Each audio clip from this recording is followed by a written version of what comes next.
وبفضله تتنزل الخيرات والبركات. الصلاة والسلام على سيدنا محمد عبده ورسوله بأفضل الآيات وعلى آله وأصحابه بحسب تعاقب الأوقات. أما بعد، Ma'asyiral muslimin, ma'asyiral muslimat, jamaah pengajian malam Kamis rahimakumullah. Bersyukur kita kepada Allah Subhanahu wa taala dengan mengucap subhanallah walhamdulillah wa la ilaha illallah wallahu akbar. Bersalawat dan salam kepada junjungan Nabi besar Muhammad dengan mengucap Allahumma shalli ala sayyidina Muhammad wa ala ali sayyidina Muhammad.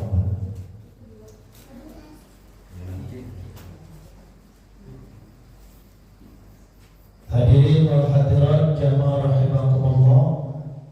Allah berfirman dalam Al-Quran pada surat Al-Ahzab ayat 70 sampai 71. A'udzu billahi minasyaitonir rajim. Ya ayyuhalladzina amanu taqullaha wa qulu qawlan sadida. وقولوا قولا سديدا يصلح لكم أعمالكم ويغفر لكم ذنوبكم ومن يطع الله ورسوله فقد فاز فوزا عظيما.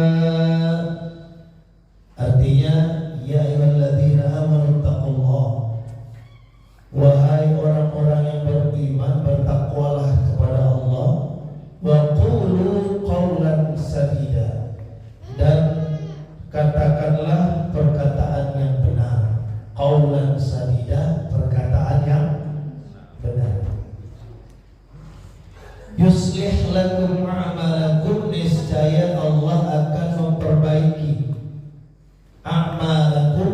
Amal itu jamak min amal. Yuslih, memperbaiki. Aslaha yuslihu islah. Yuslih lakum a'malakum, niscaya Allah akan memperbaiki amal-amal kalian. Wa yaghfir lakum dzunubakum, dan mengampuni dzunub, jamak min dzanbin, mengampuni dosa-dosa kalian. Wa may yuti'illaha wa rasulahu, barang siapa yang taat kepada Allah dan Rasulnya, faqad faza fawzan 'azima, maka sungguh ia telah menang dengan kemenangan yang agung atau yang tinggi. Al-Quran surat Al-Ahzab ayat 70 sampai 71. Hadirin wal hadirat jamaah rahimakumullah, ayat ini menjadi pengantar kita, pengantar tema kita pada malam hari ini, yaitu pandangan Islam atau pandangan Al-Quran terhadap etika bermedia sosial atau berkomunikasi melalui gadget, melalui smartphone, melalui HP. Jadi Islam juga mengatur bagaimana kita berkomunikasi, walaupun komunikasi sekarang tidak lagi verbal. Seiring dengan perkembangan zaman, komunikasi bisa melalui jari jemari kita. Jadi 5 jari kita ini bisa berfungsi untuk berkomunikasi melalui media sosial. Dan bermedsos ini diatur dalam Al-Quran. Sebab kalau tidak diatur, betapa bahayanya berita yang kita sebarkan. Kalau berita itu mengandung yang pertama hoax. Sekarang ini ada cyber hoax tulisannya. Jadi ini sudah menjadi semacam propaganda. Jadi sudah bekerja secara sistematis, diprogram bagaimana menyebarkan berita-berita hoax. Menurut data Kementerian Komunikasi dan Informatika bulan Maret tahun 2021, setahun yang lalu, Berita hoax itu hampir 1.400 dalam satu tahun. Bayangkan berita hoax. Data dari Kementerian Komunikasi dan Informasi Kominfo per Maret 2021, data terakhir. Jadi berita hoax itu melalui cyber yang memberikan berita bohong itu ini luar biasa, sampai 1.400-an berita. Ada lagi cyber hate, penebar kebencian, baik itu yang bernuansa sara, bernuansa suku, agama, ras. Ini luar biasa. Kemudian ada lagi yang namanya cyber bully, membuli melalui media sosial. Sehingga seorang cendekiawan muslim, Profesor Dr. Komarudin Hidayat, mantan rektor UIN, UIN Syarif Hidayatullah Jakarta, menyatakan bahwa kejahatan yang sangat mengerikan, kejahatan menyebarkan berita bohong. Bagaimana kalau berita bohong itu menerima seseorang, menerima institusi, hancur reputasinya, hancur nama baiknya, hanya karena berita hoax. Maka Islam mengatur dalam surat Al-Ahzab ayat 70-71. Dan malam hari ini coba kita sama-sama mengkaji ayat ini. Mudah-mudahan illa nazalat alaihimus sakinah, Allah turunkan ketenangan di hati. Wa ghasyiyatuhur rahmah, diliputi kita dengan rasa sayang, saling menyayang. Wa khafathumul malaika, kita diliputi oleh malaikat, dikerumuni oleh malaikat. Wa dzakarahumullahu fi man indah, dzakarahumullahu fi man indah, nama-nama yang ikut pengajian malam hari ini disebut-sebut oleh Allah namanya di antara penduduk langit. Amin ya rabbal alamin. Syekh Al-Qurtubi dalam tafsir Al-Jami' lil Ahkamil Quran juz 14 halaman 253 menjelaskan makna qaulan sadida. Hai orang-orang yang beriman, bertakwalah kalian kepada Allah dan katakanlah qaulan sadida. Sadida itu perkataan yang benar, ai qasdan wa haqqan. Artinya perkataan yang disengaja dan mengandung kebenaran. Ini perintah.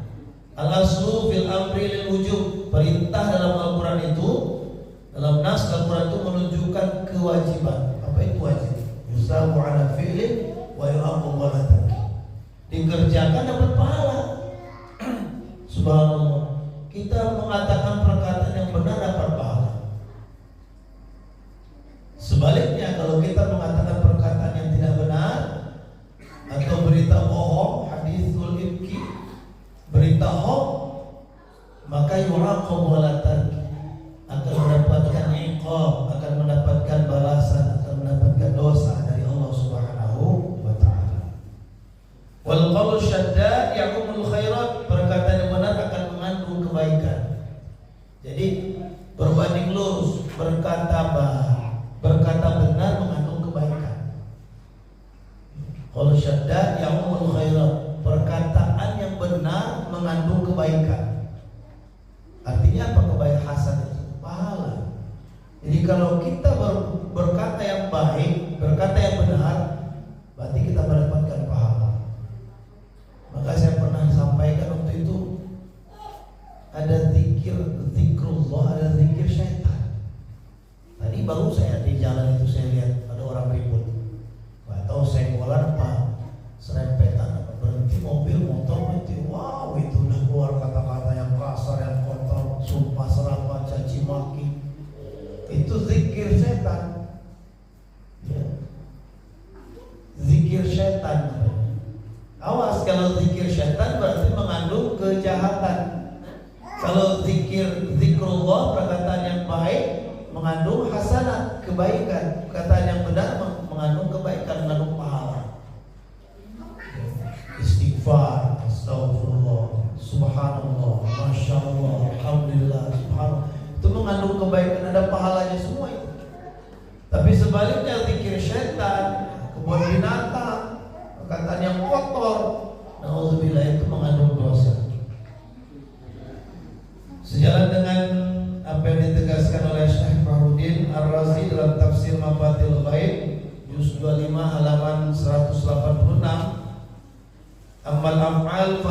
khair wa amal aqwal fal haq.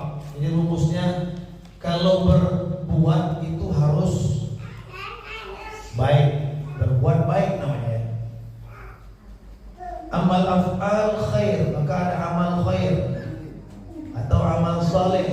Kalau berbuat harus baik. Tapi kalau berkata amal aqwal fal haq. Tapi kalau berkata-kata harus benar. Jadi dibedakan antara baik dan benar. Kalau berbuat baik, kalau berkata benar. Lalu hadirin wal hadirat jamaah rahimakumullah, bagaimana perkataan yang benar? Perkataan yang benar itu yang seperti apa? Syekh Ibnu Katsir dalam Tafsirul Qur'anil Azim juz 6 halaman 487 menjelaskan, mustaqiman la iwajan fi walan hiraf. Perkataan yang lurus atau perkataan yang benar. Mustaqim itu kan mustaqim, ihdinas siratal mustaqim, benar. Tunjukilah kami jalan yang lurus, jalan yang benar, bukan jalan yang salah. Ya, perkataan yang benar, bukan perkataan yang salah. La iwajan fihi walan hiraf, tidak mengandung yang pertama kepalsuan. Itu perkataan yang benar, tidak ada kepalsuan, tidak ada penyimpangan, dan tidak ada kebohongan. Jadi mustaqiman, perkataan yang lurus, perkataan yang benar itu tidak ada di dalamnya penyimpangan, tidak ada kebohongan, tidak ada kepalsuan. Ini selaras dengan ayat, dengan hadis baginda Rasul Muhammad SAW, ayatul munafiqi salah. Ciri orang munafik ada 3. Idza haddatsa kadzaba, apabila dia berkata kadzaba, dusta, ngomong dusta. Jadi ngomong bohong. Ngomong bohong itu munafik, ciri orang munafik. Kalau ngomong pasti bohong, munafik itu. Wa idza wa'ada akhlafa, kalau berjanji pasti ingkar, nggak pernah ditepati kalau janji. Wa idza tumina ya, idza tumina, apabila dipercaya khianat, ngomong dusta, janji, ingkar. Kalau diberi amanah dia khianat. Ini ciri orang munafik. Nauzubillah summa nauzubillah, jangan sampai kita haddatsa kadzaba. Jangan sampai kita berbicara tapi dusta. Itu kalau orang suka bohong itu disingkat itu, Pak. Tukang tipu namanya. Tuti namanya. Tuti, tukang tipu. Ya, artinya dia bohong terus. Nauzubillah ya. Maka perkataan yang mengandung kepalsuan, perkataan yang mengandung penyimpangan, perkataan yang mengandung kebohongan, itu bukan perkataan yang benar. Kalau perkataan benar, la iwaj fi walan hiraf, la iwajan fi walan hiraf. Perkataan yang benar tidak mengandung kebohongan, tidak mengandung penyimpangan, tidak mengandung kepalsuan. Palsu. Kalau sumpah palsu, kalau bicara dusta, kalau janji ingkar, kalau dipercaya khianat. Khianat, pembohong, pendusta. Enak itu label itu seumur hidup diingat orang terus. Gak enak benar kalau punya sifat itu. Yang mana itu yang suka bohong, itu yang suka khianat, itu yang suka ingkar janji, tarsok. Entar besok udah janji. Ya entar, iya besok, ya entar, yang gampang sekali berjanji, gampang sekali ingkar. Syekh Al-Barawi dalam tafsir Mu'allimut Tanzil juz 3 halaman 668 menjelaskan bahwa yuslih lakum a'malakum, niscaya Allah akan memperbaiki amal kalian. Maknanya ay wafiqakumul a'mal shalihah, yuwaffiqukumul a'malas shalihat. Allah akan memberikan taufik kepada orang yang senantiasa berkata benar untuk istiqomah berbuat kebaikan. Jadi cirinya, ciri orang yang diberikan taufik atau hidayah oleh Allah Subhanahu wa taala itu adalah orang yang senantiasa berkata benar. Jadi rumusnya, orang itu apabila senantiasa berkata benar, maka Allah akan berikan taufik, pertolongan dari Allah untuk istiqomah berbuat kebaikan. Banyak kan amal soleh itu berbuat baik kepada manusia, contohnya suka menolong, dia istiqomah suka menolong, dia istiqomah suka membantu orang, dia istiqomah senantiasa berbuat baik karena dia selalu berkata benar. Jadi yuslih lakum a'malakum itu Allah akan memberikan taufik kepadanya. Ada istilah taufik, ada istilah hidayah. Nah, taufik ini kekuatan untuk menjalankan hidayah. Dengar azan subuh, Pak? Dengar kan? Tapi untuk bisa berangkat ke masjid itu ada taufik. Taufik dari Allah. Oh, berat. Jadi Allah berikan taufiknya itu enggak kepada semua orang.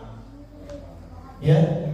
Ada hidayah, ada petunjuk oleh Allah untuk masuk surga, untuk masuk ke golongan orang-orang yang diberikan perlindungan oleh Allah dengan cara berlindunglah dalam masjid, datangi masjid, sholat berjamaah, dan dengar azan.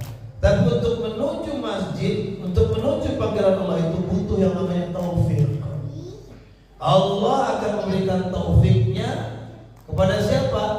Kepada orang yang senantiasa berkata benar, sehingga dia senantiasa istiqomah berbuat kebaikan.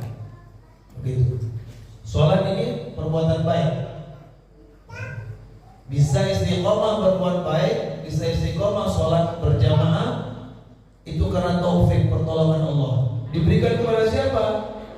Qulu qawlan sadida, orang yang senantiasa berkata benar. Bapak Ibu jamaah rahimakumullah. Jadi medsos ini ya, bahasa medsos, bahasa ketikan tangan, Pak. 5 jari. Tapi dampaknya luar biasa. Kita suka komen di grup kan. Tapi kalau ketemu orang yang sensitif, komen kita ditanggapi dia dengan kata-kata yang menohok, bahasa Mas Dedi itu ya. Menohok, itu padahal tulisan jari, Pak. Seolah-olah seakan-akan orang itu menohok melalui ucapan yang sebenarnya, padahal tulisan jari.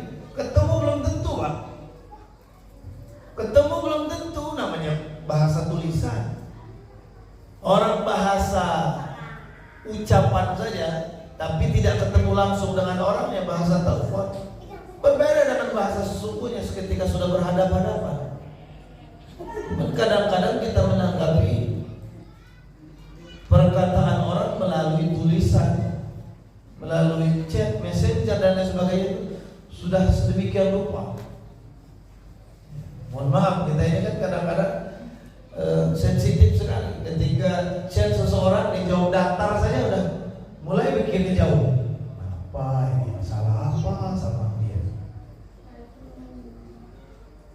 Padahal itu baru bahasa tulisan ya, melalui komunikasi dengan 5 jari. Ketika ditelepon biasa aja ternyata. Oh, ternyata dia lagi sibuk, makanya jawabnya datar-datar aja. Hadirin wal hadirat jamaah rahimakumullah. Faqad faza fawzan 'azima. Nah, ini ya, lanjutan dari ayat itu.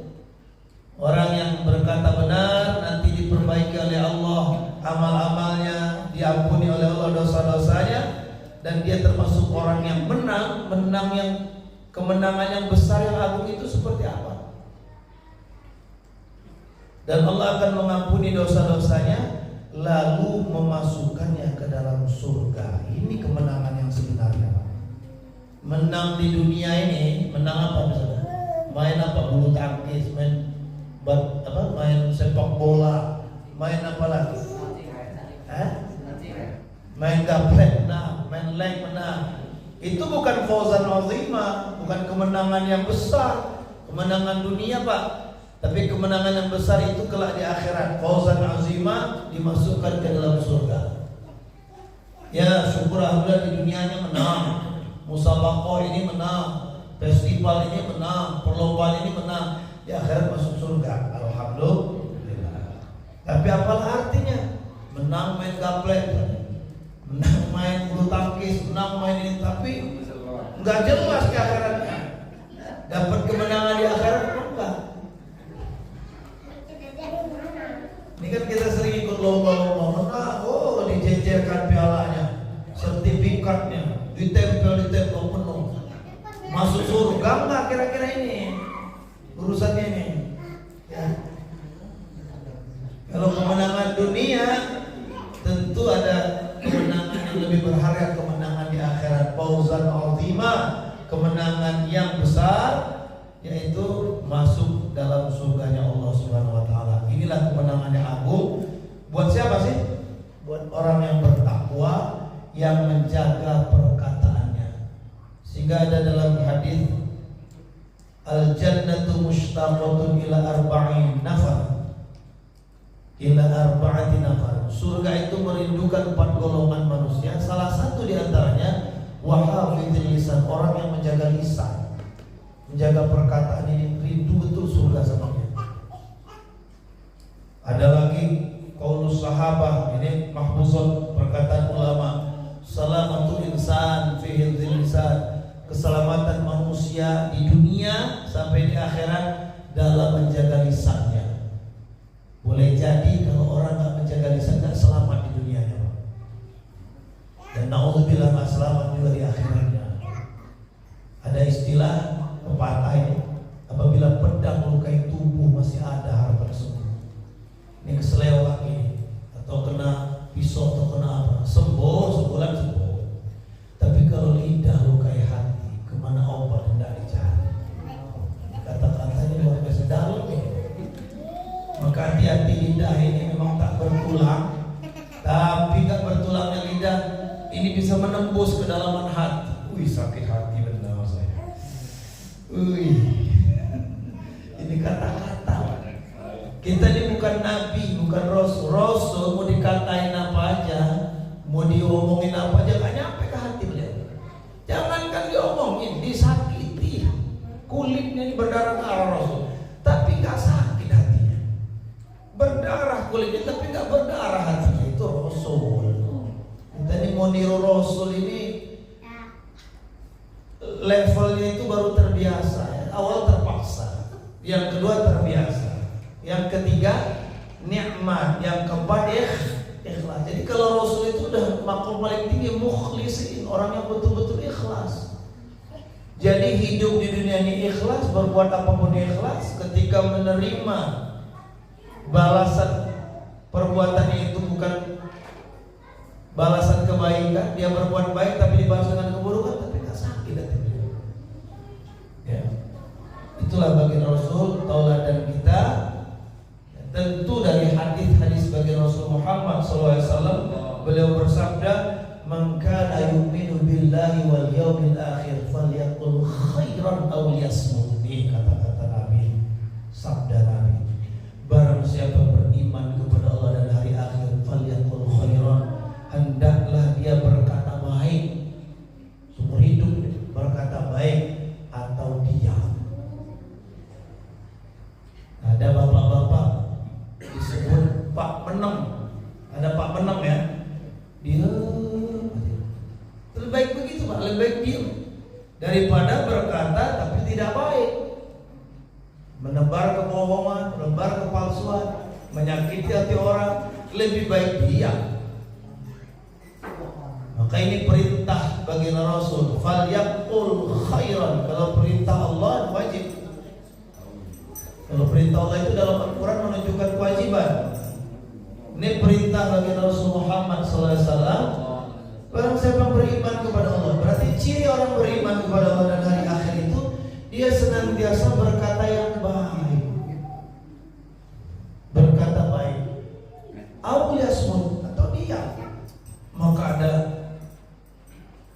ketinggian karakter akhlak seseorang itu ditunjukkan dengan sikap diam. Ya, ada perkataan ulama itu, idza ammal aqlu, diam ya sedikit berbicara maksudnya. Qallal kalam, apabila telah sempurna akal seseorang, tamma itu sempurna aklu, akal seseorang. Idza tammal aqlu qallal kalam, dia sedikit berbicara. Sedikit berbicara, banyak berbuat. Kira-kira gitu, Pak. Jadi nggak banyak ngomong. Apabila sudah sempurna akal seseorang dalam bidang apa saja itu, Pak. Mas Gus misalnya, sempurna akal Mas Gus di bidang pertukangan. Gak banyak omong Mas Gus, ya Mas ya. Berbuat, banyak berbuat. Jadi keramaian kita. Ya, bedain ya. Yang belum sempurna banyak omong misalnya. Begono. Jadi saya bukan nyinggung mandor. Ini mandor tersinggung ah. Kalau saya nggak usah mandor lagi ngomongin terus. Banyak makan ini. Hah? Banyak makan. Oh banyak makan. Gak apa-apa banyak makan biar bertenaga. Hadirin wal hadirat jamaah rahimakumullah. Timbul pertanyaan, bagaimana keadaan medsos zaman sekarang ini? Ya, bagaimana keadaan teknologi informatika zaman sekarang ini? Alhamdulillah kita mesti mengucapkan syukur kepada Allah, masih banyak manfaatnya, ya. Masih banyak manfaatnya, bisa memperkokoh tali silaturahmi, memperluas jaringan, bersosialisasi, juga mengasah keterampilan, bahkan mendapatkan rasa empati dari hati ke hati. Ini manfaat dari medsos ini. Ada manfaatnya yang bermedsos, ya. Tali silaturahmi terjalin, komunikasi lancar. Saya dapat ilmu nih, teori manajemen. Misleadership is miscommunication. Miscommunication is misunderstanding. Misunderstanding misorganization. Jadi kalau kita punya pemimpin, kalau pemimpinnya ini enggak qualified, enggak memiliki capability, enggak punya kapasitas, dia itu pasti miscommunication. Ya. Yang ditimbulkan oleh pemimpin adalah miskomunikasi. Gara-gara miscommunication ini terjadi misunderstanding. Apa itu? Salah paham. Jadi kalau dibalik, kenapa terjadi salah paham? Ada miskomunikasi, Mas. Ada komunikasi yang komunikasi yang terputus. Kenapa bisa terputus? Karena dari pemimpinnya tidak ada misalnya itu rapat koordinasi. Ya. Yang harusnya dalam rapat koordinasi itu menginventarisir permasalahan yang ada di inventarisir, kemudian mencarikan solusi, termasuk mengevaluasi. Kalau terjadi misleadership, nanti kalau itu miskomunikasi, misunderstanding, salah paham, nggak pernah dibetulkan, nggak pernah ditabayun, awas, misorganization, bubar itu. Jadi bubarnya sebuah organisasi itu berawal dari apa? Paling awal karena pemimpinnya, gitu Pak. Jadi organisasi yang paling kecil rumah tangga, ya kan? Organisasi yang paling kecil rumah tangga. Kenapa bisa bubar rumah tangga? Ini kesalahan pemimpinnya ini. Mohon maaf, kita berarti Pak, salah kita ini. Kita tidak bisa memposisikan diri menjadi orang yang komunikasi aktif, yang aktif berkomunikasi. Dan perlunya kita komunikasi aktif itu kan supaya tahu 8 jam sehari Pak sudah habis kita gunakan untuk kerja, tinggal sisa 4 jam sebenarnya. Pagi itu 2 jam pagi, 2 jam sore, jam 6 sampai jam 8 itu ada 2 jam itu harusnya kita komunikasi aktif. Karena mulai jam 8 sampai jam 4 hilang kita di luar nih bapak-bapaknya. Baru nanti sampai di rumah jam 4, 5, 6, 2 jam. Harusnya komunikasi aktif itu dengan anggota keluarga. Malam sama, malam tidur 8 jam. Hanya ada 2 jam, jam 6 sampai jam 8 itu komunikasi aktif dengan anak, belum tidur mereka ini. Lalu kemudian subuh, saya ada tuh waktu yang kita ajak sholat subuh jam 4, jam 5, jam 6, 2 jam. Coba bayangkan Pak, seharian gak ketemu anak, pagi gak peduli, asik dengan HP-nya, sore pun asik dengan HP-nya, malam harusnya bercengkrama, berinteraksi, berkomunikasi aktif, sibuk dengan HP, subuh pun gitu. Lantas kapan terjadi komunikasi aktif itu? Salah paham akhirnya, ya, miscommunication, misunderstanding. Awas ujung-ujungnya bubar Pak. Ini ilmu teori komunikasi ya. Nah, tapi kita juga tidak boleh menutup mata dengan media sosial yang ada ini. Aduh ya, kadang juga menjadi tempat meluapkan emosi. Coba ada istilah haters, ada netizen, ya, haters. Benci pada seseorang diserang melalui medsos, Facebook, ya. Ketahuan mau Facebook, buku. Wah, se-Indonesia Raya tahu Pak itu. Lihat di Facebook, tinggal nunggu waktu aja kita.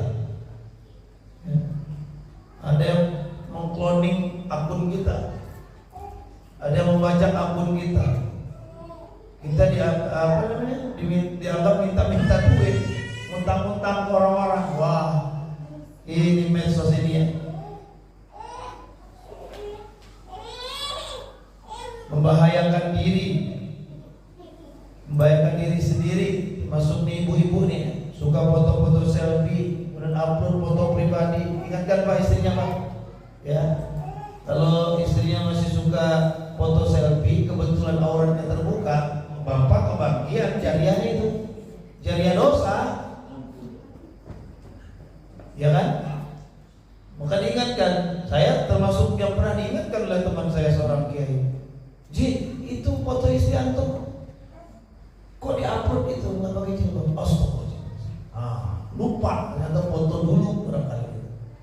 Ya, jadi ini perlu diingatkan kepada kita semua, hati-hati dengan foto-foto selfie, mengupload foto pribadi. Yang kemudian juga melalui media sosial ini budaya-budaya asing cepat sekali masuk, yang kita tidak bisa lagi memfilternya, bapak-bapak ibu, terutama buat generasi muda kita. Budaya asing itu bisa diikuti oleh mereka. Alhamdulillah, kita bisa diikuti oleh mereka dan ilmu habis.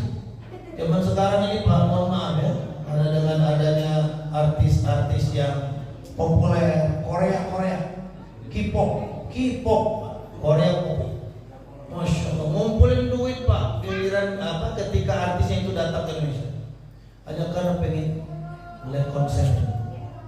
Wah, kalau saya tanya ini, mohon maaf, kira-kira kalau dia datang ke suatu tempat itu ingin bertemu dengan artisnya, tiba-tiba terjadi musibah mati misalnya, matinya mati apa itu? Mati syahid atau mati sangit? Walang sangit. Mohon maaf ya, mengidolakan baginda Rasul Muhammad SAW di dunia dengan kita sering bersolawat, bahkan mudah-mudahan diizinkan ya Allah bisa ziarah ke makamnya, amin. Di hari kiamat dapat syafaat. Terlepas yang namanya itu industri perfilman dan permusikan itu menjadi income buat negara hebat, K-pop itu diidolakan seluruh dunia. Iya, tapi kalau kita mengidolakan seperti itu, mohon maaf, perspektif saya, boleh setuju boleh enggak, kita memposisikan diri, mengidolakan, mentolerir seorang yang enggak sholat. Ada The King of Pop, dulu saya tempel fotonya di kamar saya. Mbak saya naik ke kamar saya di atas. Mbak saya nunjuk foto, Jam ini kayaknya enggak sholat. Saya copot Pak. Khawatir apa? Kita mengidolakan yang nggak sholat. Bisa bersyafaat apa enggak Mas Bos? Idolain itu siapa? Ya, penceramah kayak Haji Zainuddin MC jelas sholat. Kalau penyanyi Haji Romai Rahmat jelas sholatnya. Yang qari, yang majinya bagus Haji Muhammad Zeta jelas sholat itu. Nah, kira-kira begitu. Maka generasi-generasi muda ini melalui medsos tadi barangkali yang dia konsumsi hari-hari yang dia terima informasi western semua, artis barat semua, yang dia tiru habis-habisan lagi. Rambutnya putih dibuat putih Pak, rambutnya hijau dibuat hijau. Hingga apa yang terjadi? Kehilangan identitas Islam, tapi tidak Islami. Islam pakaiannya tidak Islam. Islam surahnya tampilannya tidak Islam. 700 tahun Islam berkuasa di Sevilla, Cordova dan Andalusia. Awal Islam berkuasa di situ ingin diserang, tapi pas masuk gerbang dilihat anak kecilnya lagi nangis. Kenapa kamu nangis? Saya latihan mana gak kena-kena. Waduh, ini anak kecil aja latihannya mana? Gimana bapaknya? Setelah sekian ratus tahun datang lagi ke situ. Pas dilihat anak muda lagi nangis. Kenapa kamu nangis? Diputusin pacar. Nah, inilah saat menghancurkan Islam. Karena identitasnya sudah mulai tergerus Pak. Tidak lagi dia menuhankan Allah, tapi dia menuhankan wanita idaman hatinya. Dia gampang sekali menjadi lemah tatkala diputuskan pacarnya, putuskan cinta. Ini mentalnya sudah down nih. Ini Mas Hari ya.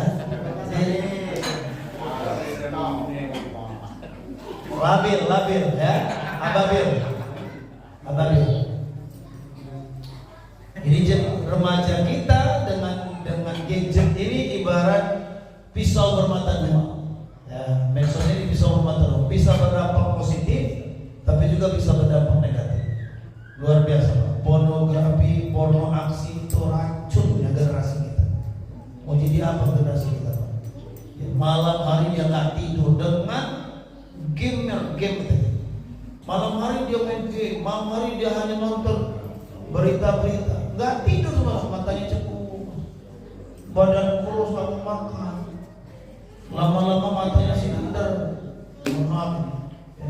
Jadi bermata dua, pisau bermata, bisa berdampak positif, bisa berdampak negatif. Hadirin jamaah rahimakumullah, pada akhirnya kita bermohon kepada Allah Subhanahu wa taala, mudah-mudahan setelah kita kaji Al-Qur'an ini, baru satu ayat tentang bermedsos ini. Pertama, kita tentu berupaya untuk mengucapkan atau menyampaikan informasi yang mengandung kebenaran. Itu yang pertama, prinsipnya itu. Jadi melalui Al-Quran ini kita dibimbing oleh Allah, dituntut supaya kalau kita menyebarkan informasi-informasi yang benar, dan boleh jadi informasi yang benar itu kita kebagian pahala. Menyampaikan berita yang benar, informasi yang benar, ya, saluran informasi yang benar, saluran dakwah dan sebagainya, itu kita dapat pahala. Dan yang kedua, tentu kita harus waspada, jangan sampai kita menjadi bagian orang-orang yang menyampaikan informasi yang tidak benar atau hoax. Imam Syafi'i berkata, jika hendak berkata, pikirkanlah. Jika mengandung kemaslahatan, sampaikan. Tapi jika mengandung jika perkataan membawa kemudaratan, maka simpannya. Itu bijak sekali Imam Syafi'i.